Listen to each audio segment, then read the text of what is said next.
Shalom Bapak Ibu Saudara, apa kabar?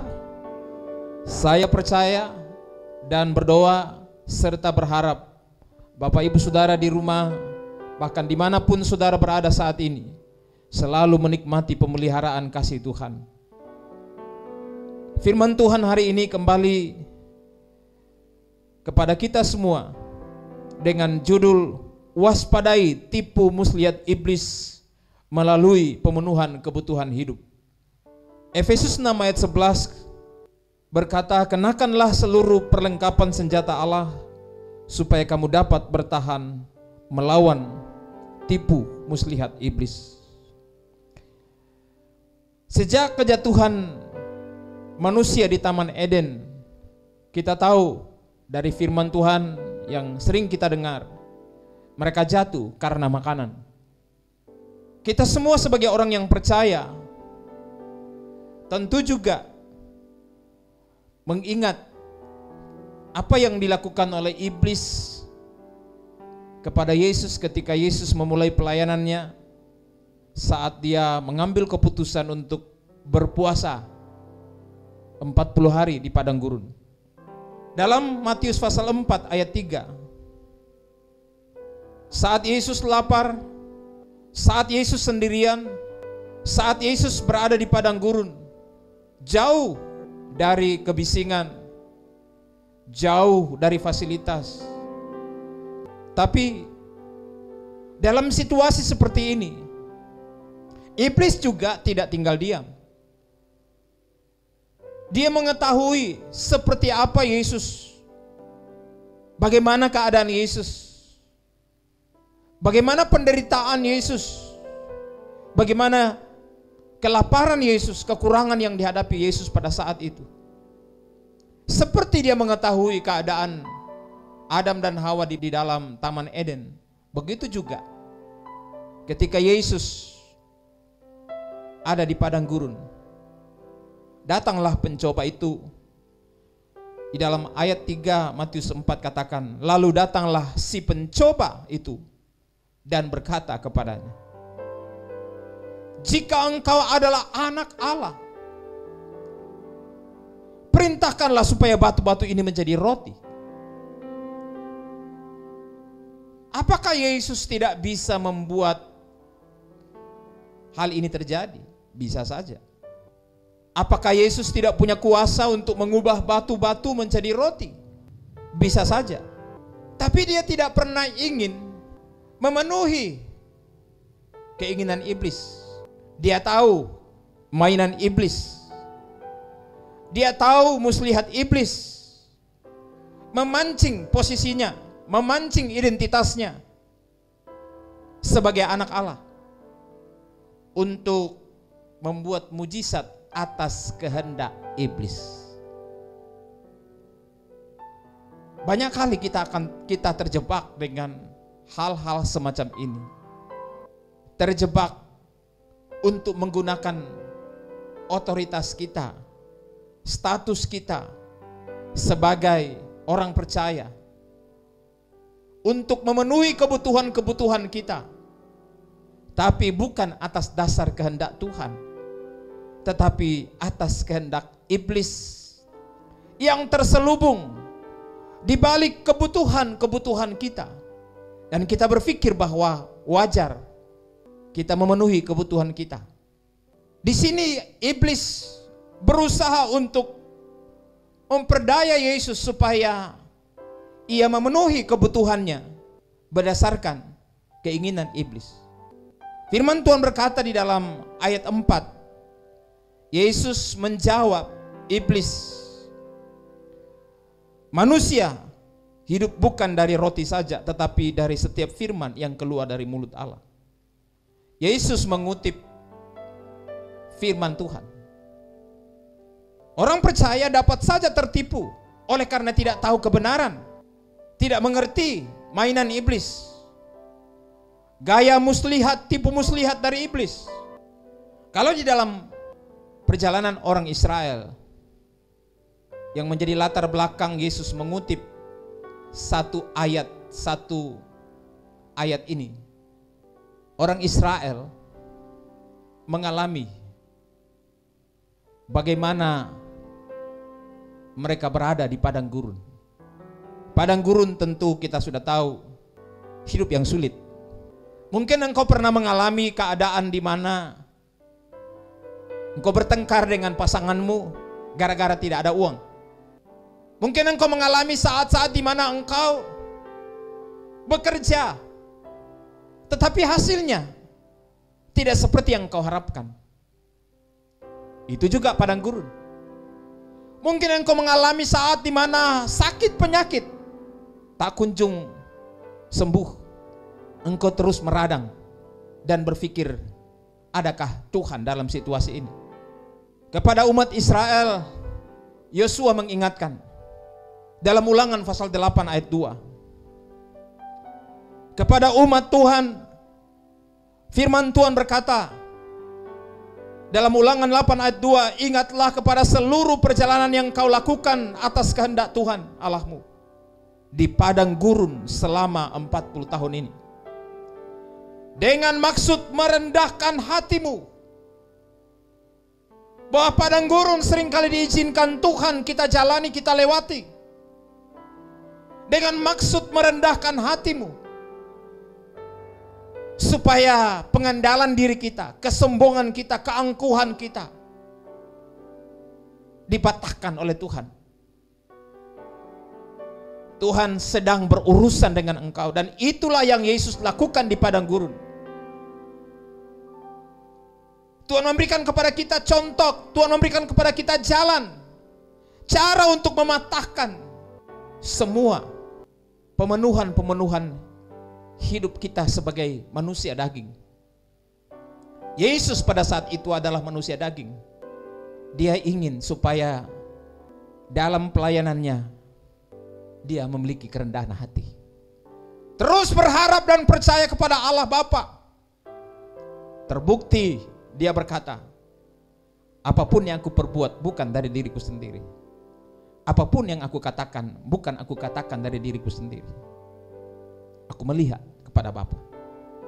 Ini menunjukkan bagaimana Yesus menunjukkan ketaatannya, kerendahan hatinya untuk berharap dan percaya kepada Bapa yang mengutusnya. Begitu juga dengan umat Tuhan kita semua. Kalaupun engkau sedang mengalami padang gurun saat-saat sekarang ini, Tuhan mau supaya engkau dan saya merendahkan hatimu. Ia mencoba engkau untuk mengetahui apa yang ada dalam hatimu seperti apa. Ini luar biasa, saudara. Tuhan selalu menguji kita. Apa yang ada di dalam hati kita lewat peristiwa yang kita hadapi. Seperti apa hati kita muncul ketika kita berkata-kata. Seperti apa hati kita muncul ketika kita meresponi. Seperti apa hati kita ketika kita berhadapan dengan padang gurun, kekurangan, kegagalan, doa yang belum dijawab, sakit penyakit, rumah tangga yang tidak beres.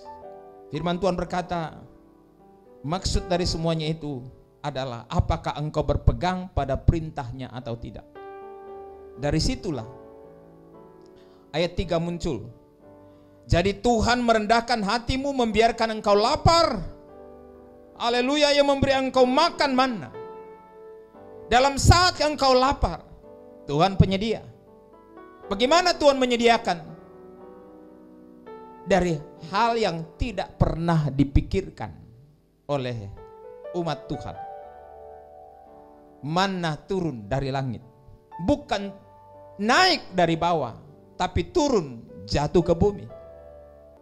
Ia merendahkan hatimu, membiarkan engkau lapar. Seringkali kita mengalami keadaan-keadaan yang kekurangan, kegagalan, keterpurukan, gaji yang tidak cukup, sakit penyakit. Tuhan mau melihat seperti apa kita menyikapinya. Tapi ingat bagaimana Tuhan juga menunjukkan bahwa Dia adalah penyedia. Dari yang tidak mungkin menjadi mungkin. Dari pintu yang sebenarnya tidak ada, tapi bisa jadi pintu. Tuhan selalu membuka pintu dari tempat-tempat yang tidak pernah kita pikirkan dan kita berpikir itu tidak mungkin. Tidak mungkin ada roti bisa jatuh dari langit. Dan itu berlangsung selama 40 tahun lamanya. Setiap pagi mereka keluar dari kemah mereka dan memungut manna. Dikatakan oleh ayat ini selanjutnya, yang tidak kau kenal dan yang juga tidak dikenal oleh nenek moyangmu. Tuhan bisa melakukan sesuatu di luar dari prediksi saudara dan saya. Percayalah kepada Tuhan, maka Tuhan akan menunjukkan bahwa Tuhan adalah si pembuat surprise. Saya pun mengalami banyak surprise seperti itu. Kita tidak kenal dari mana Tuhan utus orang untuk membuat apa yang menjadi rancangan Tuhan terjadi atas kita. Dan selanjutnya Tuhan Yesus mengutip ayat ini, dia katakan, untuk membuat engkau mengerti, paham bahwa manusia hidup bukan dari roti saja, tetapi manusia hidup dari segala yang diucapkan Tuhan. Percayai perkataan Tuhan, percayai firman Tuhan, maka engkau akan hidup dari imanmu kepada firman Tuhan. Karena Tuhan dapat membuat dari tidak mungkin menjadi mungkin. Engkau cukup hanya memungutnya saja. Engkau cukup mengambilnya secukupnya pada hari itu saja. Lebih daripada itu akan busuk. Pada saat orang Israel terheran-heran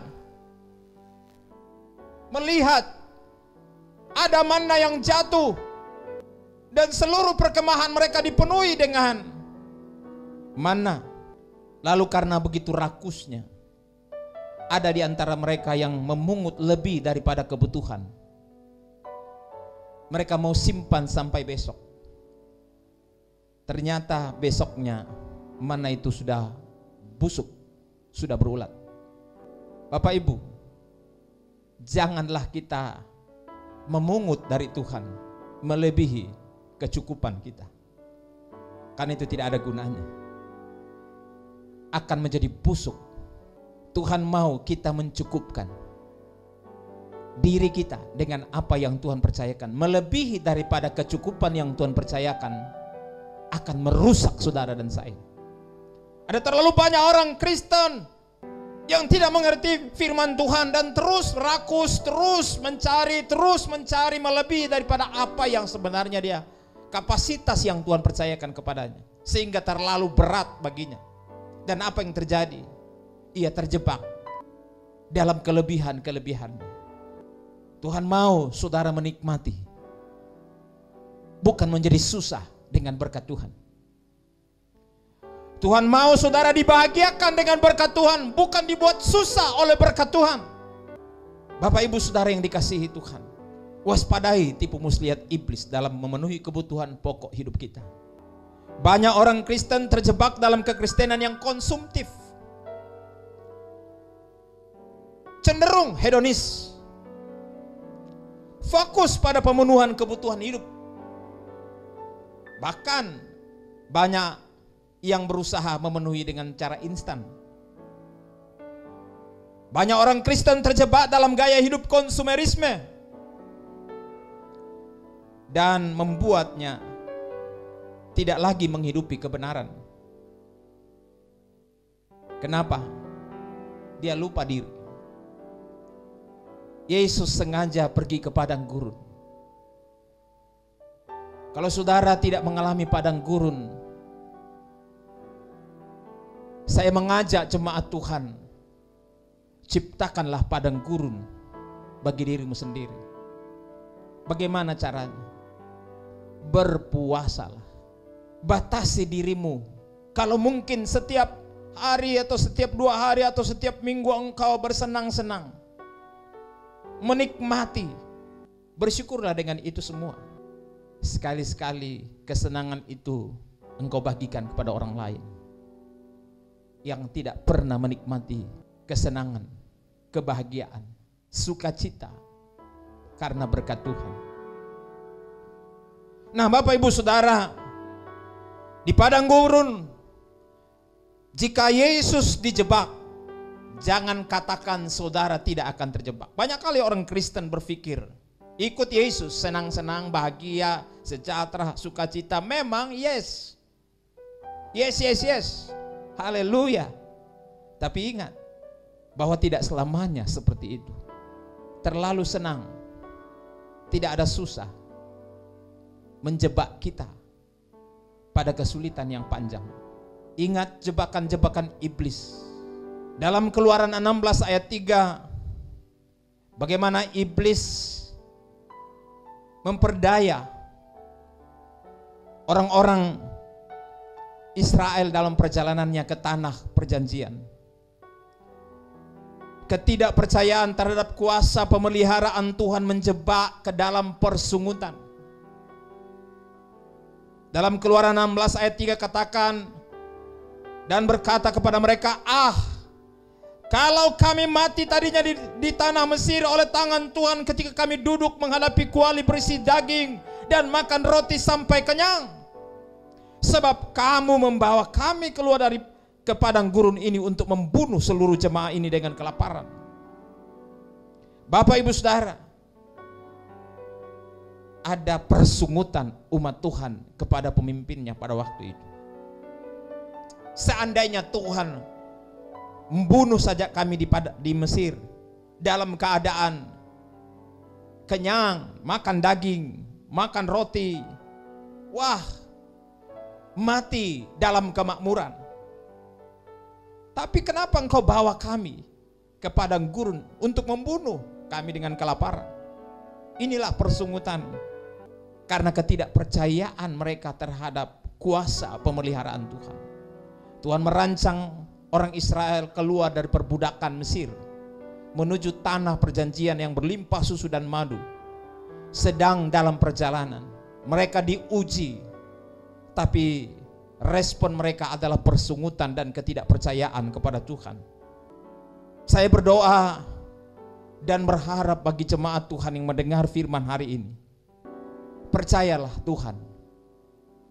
Sekalipun mungkin engkau sedang mengalami situasi-situasi yang sulit dalam hidupmu, dan kemudian tergoda untuk bersungut kepada Tuhan. Tuhan, kenapa saya ikut Yesus malah semakin menderita? Kenapa saya komitmen melayani, kenapa hidup saya menderita? Kenapa keadaan menjadi kacau? Kenapa rumah tangga saya seperti ini? Kenapa tidak ada perubahan-perubahan? Seringkali ada keluhan-keluhan, ada persungutan-persungutan.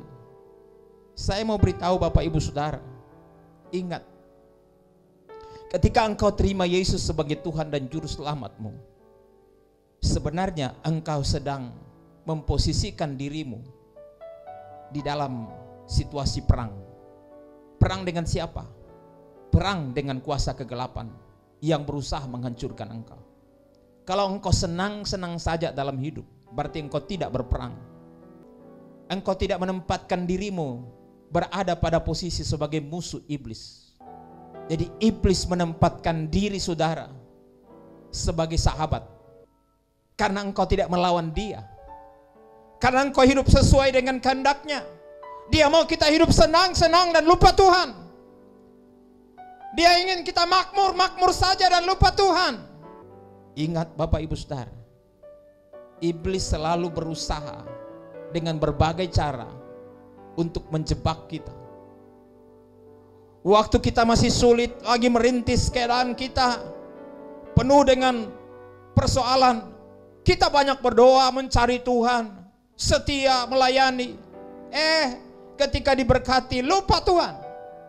Kenapa tidak datang? Sibuk.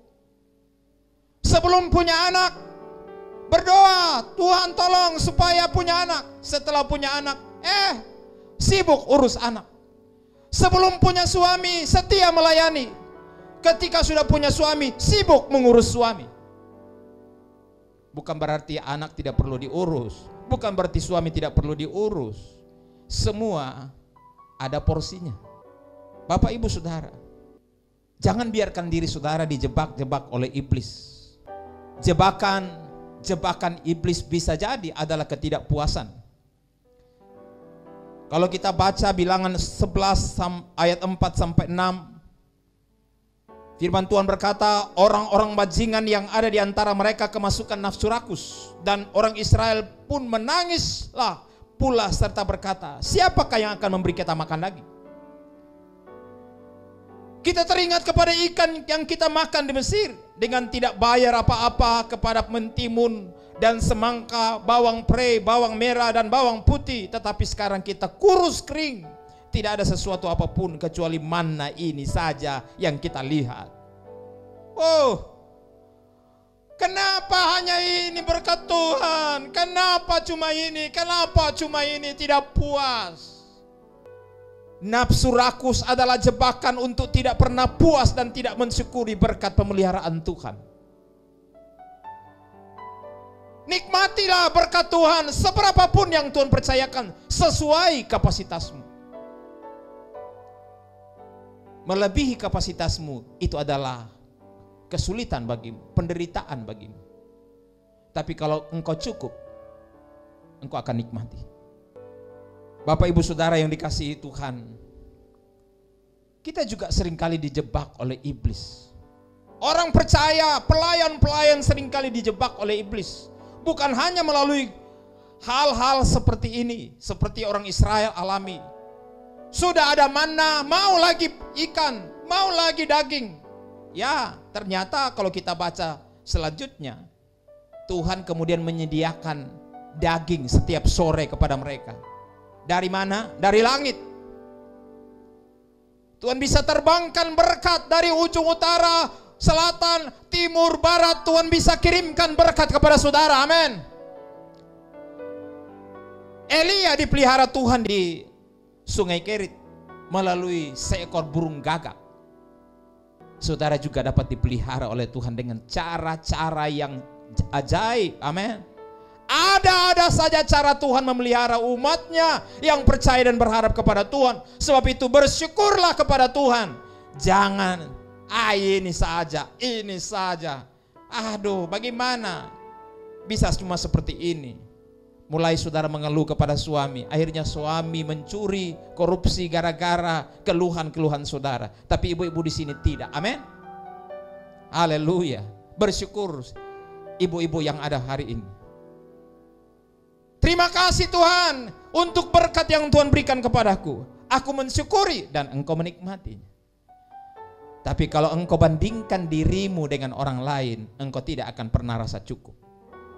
Kalau engkau bandingkan dirimu dengan tetanggamu, engkau tidak akan pernah puas. Engkau akan terus bersaing dan bersaing sampai ke kuburan. Bapak Ibu Saudara, dalam pelayanan banyak juga jebakan. Jebakan pelayanan dengan motivasi upah.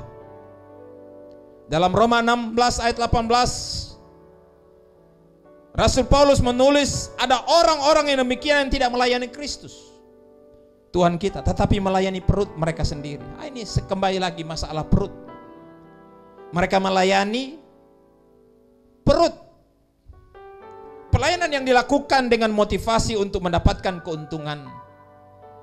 keuntungan secara daging, upah secara daging, kepuasan secara daging, selalu tampil lebih indah dari aslinya. Kenapa? Karena cari muka. Ya, cari muka. Firman yang disampaikan cari muka. Saya seringkali mendengar khotbah-khotbah dari awal sampai akhir memuji orang mati dari awal sampai akhir. Dari awal sampai akhir memuji tuan rumah. Dari awal sampai akhir memuji pendeta di mana dia sedang berkhotbah di gerejanya. Ini adalah jebakan iblis. Ada modus-modus. Coba kita baca selanjutnya dari ayat 18. Dan dengan kata-kata mereka yang muluk-muluk dan bahasa mereka yang manis-manis, mereka menipu orang-orang yang tulus hatinya. Seringkali kalau yang manis-manis mulutnya, kita lebih tertarik karena manis mulutnya. Ceritanya yang spektakuler.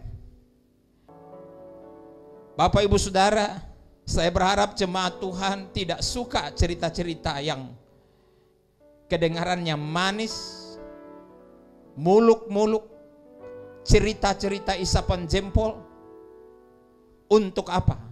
Kepuasan dari diri kita. Karena ada modus, ada maksud terselubung.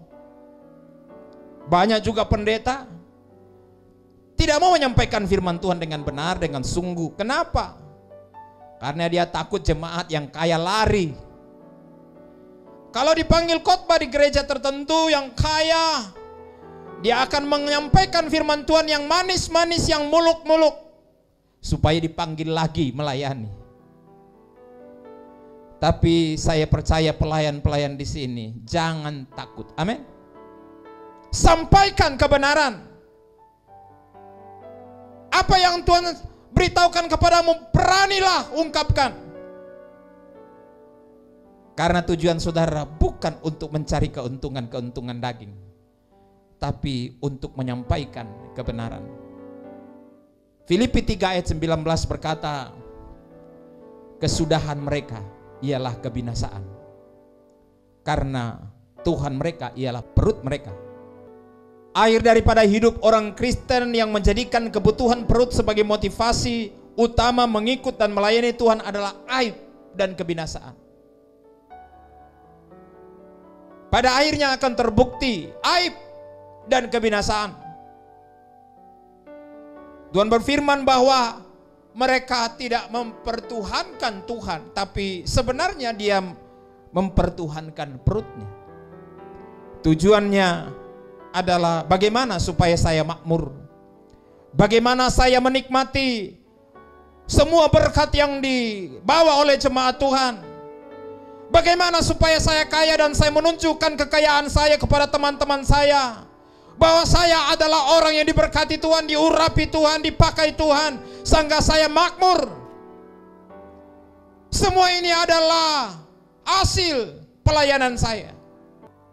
Firman Tuhan berkata, kesudahan mereka ialah kebinasaan, karena Tuhan mereka adalah perut mereka. Kemuliaan mereka ialah aib. Pikiran mereka semata-mata tertuju kepada perkara-perkara dunia. Melayani supaya makmur, melayani supaya diberkati, melayani supaya diakui orang, dipuji, dihargai orang. Apalagi sekampungnya kalau dia datang, wah semua orang akan datang. Tabe, mari saya bawa tas tak, mari saya bawa Alkitab tak. Kenapa? Pikiran-pikiran yang tertuju kepada perkara duniawi menjadi motivasi dalam pelayanan. Bukan hanya pendeta, tapi jemaat Tuhan seringkali menjadikan mimbar sebagai alat untuk memenuhi perkara-perkara duniawi dalam hidupnya. Saya berdoa dan kita semua berdoa. Doakan saya sebagai hamba Tuhan, sebagai pendeta.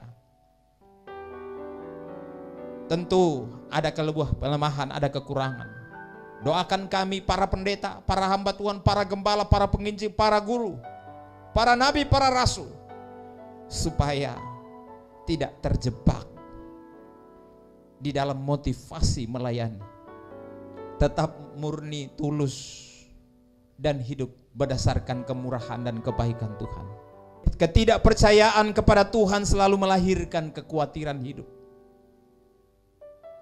Saya mengakhiri firman Tuhan dengan apa yang Yesus katakan dalam Matius 6 ayat 25.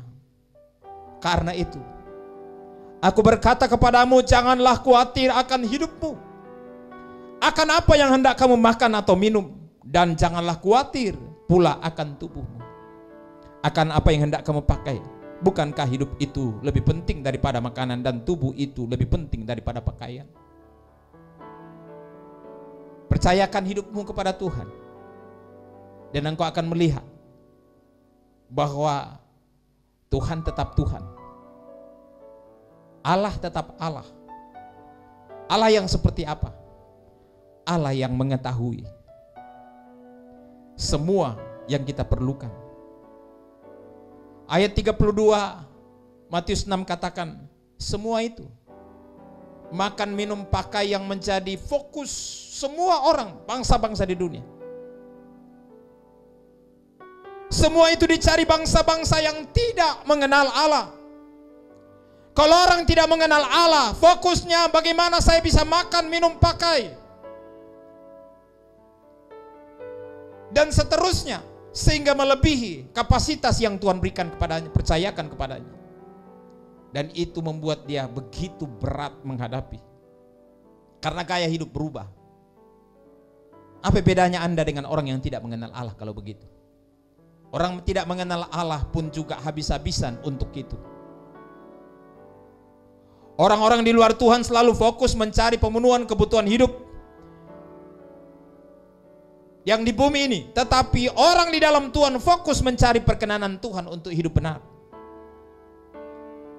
Taulah yang mana prioritas, mana yang tidak perlu jadi prioritas.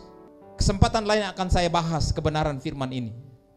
Kegagalan orang Kristen di zaman akhir adalah tidak mengenal panggilan Tuhan dalam hidupnya. Dan itu sebabnya banyak terpanggil, sedikit yang terpilih. Perhatikan dalam ayat 32b katakan, akan tetapi Bapamu yang di sorga tahu. Hei Bapak Ibu Saudara sidang jemaat, Tuhan tahu. Amin. Tuhan tahu kebutuhanmu, Tuhan tahu persoalanmu, Tuhan tahu padang gurunmu. Kamu memerlukan semuanya itu. Tuhan tahu kebutuhanmu. Berapa piring engkau makan setiap hari? Berapa jumlah protein yang kau perlukan setiap hari? Berapa jumlah gizi yang engkau perlukan setiap hari? Tuhan tahu. Tapi kuncinya ada di ayat 33. Tetapi carilah dahulu kerajaan Allah dan kebenarannya. Perkenanan Tuhan itulah yang paling utama. Tuntunan Tuhan itulah hal yang harus diutamakan. Cari kerajaan Allah, pemerintahan Allah, kehendak Allah, perkenanan Allah, itu hal yang paling penting. Ketika engkau berkenan kepada Allah, hidupmu dipelihara oleh Tuhan. Bukan berarti tidak menghadapi situasi-situasi sulit. Tuhan sudah mengajarkan kepada kita hari ini. Tuhan izinkan semua itu untuk menguji kita, memberikan kerendahan hati kepada kita, supaya kita berharap dan percaya sungguh-sungguh kepada Tuhan dan tidak takabur menghadapi berkat-berkat yang Tuhan berikan kepada kita. Carilah kerajaan Allah, itu menjadi hal yang pertama. Cari kebenarannya, itu yang paling penting. Maka Tuhan katakan semua itu akan ditambahkan. Itu akan menjadi ngekor di belakangmu. Engkau dikejar berkat dari belakang, karena Tuhan tambahkan ketika engkau tinggal di dalam Dia, fokus kepada kebenaran, perkenanan Tuhan, pemerintahan Allah, rencana Allah, kehendak Allah. Maka apa yang terjadi? Fasilitas Tuhan selalu sediakan bagimu. Amin. Makan, minum, pakai, itu adalah fasilitas Tuhan sediakan. Perhatikan baik, semuanya itu akan ditambahkan kepadamu ketika engkau mengutamakan kerajaan Allah. Banyak orang juga mengutamakan kerajaan Allah supaya diberkati. Itu modus juga. Mengutamakan kerajaan Allah supaya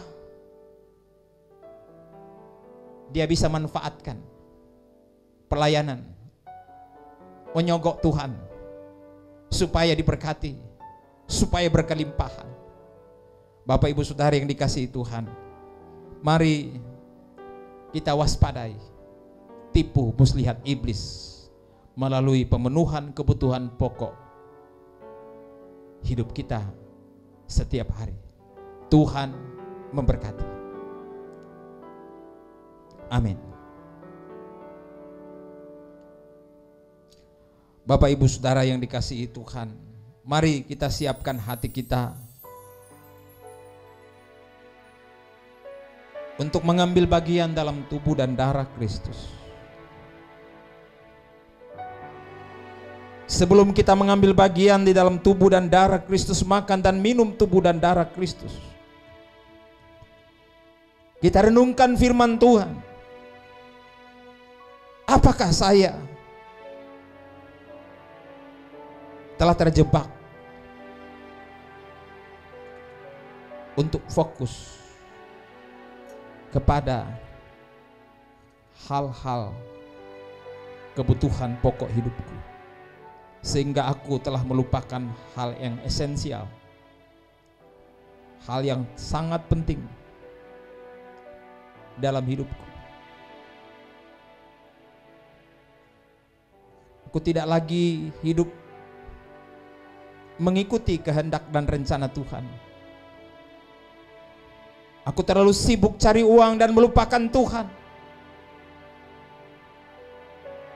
Aku mengabaikan perkenanan Tuhan dalam lebih mengutamakan perkenanan orang-orang yang saya anggap menjadi bos saya, yang mendatangkan keuntungan secara finansial kepada saya.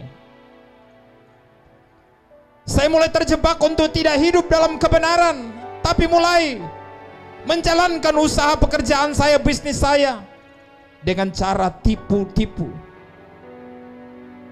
Pagi tipu, siang tipu, malam tipu. Hidup yang penuh dengan kemunafikan, tidak hidup dalam kebenaran. Ampuni kami Tuhan. Biarlah Roh-Mu menuntun kami hari ini untuk menjalani kebenaran, bahwa ketika kami mempercayai Tuhan, Tuhan menghidupi kami bukan dari roti hasil kerja upaya-upaya kami, tapi dari perkataan firman Tuhan.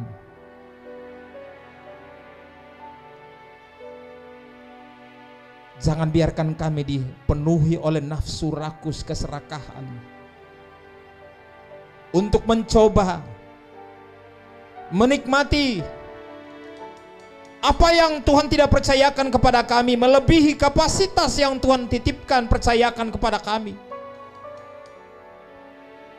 Ajari kami untuk mensyukuri setiap berkat, setiap rupiah, setiap kehidupan yang Tuhan percayakan kepada kami. Ajari kami jalan-jalan-Mu, agar kami tidak khawatir menghadapi kehidupan, agar kami tetap mempercayai Tuhan bahwa Tuhanlah penyedia bagi kami dari tidak mungkin menjadi mungkin.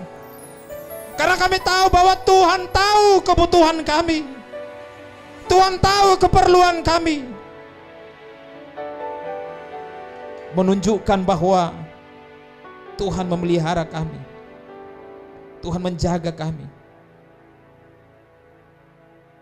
dan kami tidak terjebak untuk hidup seperti orang-orang yang tidak percaya kepada Tuhan, bangsa-bangsa yang tidak mengenal Tuhan, yang fokus kepada hal-hal duniawi.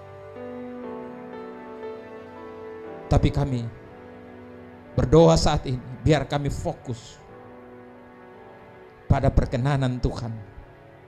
Kami fokus kepada kebenaran Tuhan. Kami fokus mencari kehendak Allah, kerajaan Allah, pemerintahan Allah, menjadikan Engkau sebagai penguasa tunggal atas kehidupan kami, atas kebutuhan kami, atas masa depan kami, atas kesehatan kami, atas segala rancangan-rancangan Tuhan yang terbaik bagi kami, atas anak-anak kami, atas pasangan kami, atas keluarga kami, pekerjaan dan usaha kami, sejalan dengan rancangan dan kehendak Tuhan. dan tidak bertentangan dengan kebenaran. Terima kasih Tuhan.